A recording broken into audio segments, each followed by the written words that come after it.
আমি এই মুহূর্তে আছি চাঁপাইনবাবগঞ্জে আমের রাজধানী একটি বাগানে, যে বাগানটিতে প্রায় ২০ বিঘা আমের বাগানের ফল আম গাছে ফল এসছে, মুকুল এসছে।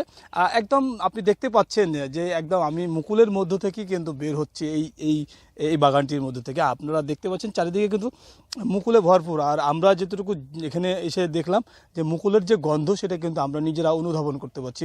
আমরা একটু দেখানোর চেষ্টা করব যে এই বাগানটিতে কি পরিমাণ মুকুল আসছে, কি পরিমাণ মুকুলে ভরপুর এই বাগানটিতে। চাঁপাইনবাবগঞ্জের যে প্রত্যেকটি ছোট ছোট যে গাছগুলো আছে, সেই গাছগুলোতে কিন্তু এখন মুকুলে ভরপুর হয়ে আছে। এবং আমরা কৃষি কর্মকর্তার সাথে কথা বলে জানতে পেরেছি যে চাঁপাইনবাবগঞ্জের প্রায় ৭০ থেকে ৮০% গাছে মুকুল চলে আসছে এবং আরও 10% মুকুল আসার সম্ভাবনা আছে বলে আমাদেরকে কৃষি কর্মকর্তা জানিয়েছেন।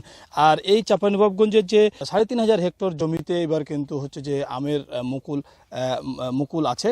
এবং আর এবার উৎপাদনের লক্ষ্যমাত্রা নির্ধারণ করা হয়েছে প্রায় ৪,৭৫,০০০ মেট্রিক টন আম। আমরা একটু একজনের সাথে কথা বলার চেষ্টা করব, এই তার যে বাগানি আছেন তার সাথে একটু কথা বলার চেষ্টা করব যে তিনি কি ধরনের হচ্ছে যে কার্যক্রমের সাথে জড়িত আছেন। আপনি তো এই বাগানটির মালিক বা এই বাগানটির সাথে ওতপ্রোতভাবে জড়িত আছেন, সব মিলে আপনার কি অবস্থা এবং বাগানের কি অবস্থা একটু বলবেন? না, এখন পর্যন্ত আবহাওয়া অনুকূলে আছে। যে যে পর্যায়ে মুকুল এসেছে আলহামদুলিল্লাহ অনেক ভালো। আর মুকুলে পরিচর্যা আমরা ঠিকমতো করছি, স্প্রে করছি, পানি দিচ্ছি, না সব কিছু দিক থেকে মোটামুটি ভালো এখন। এই যে আপনি যে মুকুল বা বাগানের সাথে জড়িত, এই বাগানে কি কোনো লাভ হচ্ছে না? আপনাদের কি অবস্থা একটু বলেন। লাভ লাভ হচ্ছে, লাভ না হলে তো আর চলতে পারতাম না।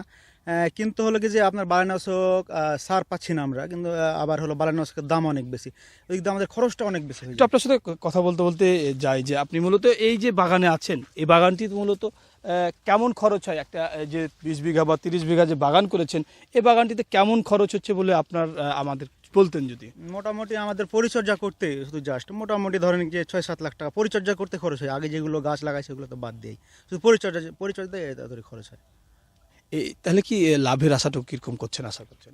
আমরা মনে করছি পরিচর্যা আরও তো সামনে তো আরও অনেক খরচ আছে আমাদের, সব বাজেট ৪-৫ লাখ টাকা থাকলে আমাদের হবে এরকম মনে হয়। আপনারা শুনছিলেন একজন বাগান মালিক যিনি বাগানের সাথে জড়িত। এই বাগানটির কিন্তু তিনি মালিকানা দেখভাল করছেন।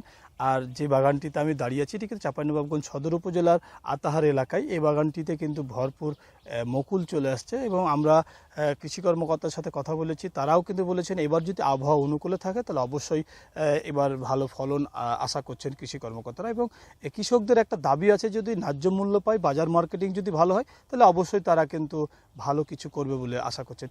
চাঁপাইনবাবগঞ্জ এই ছিল সর্বশেষ।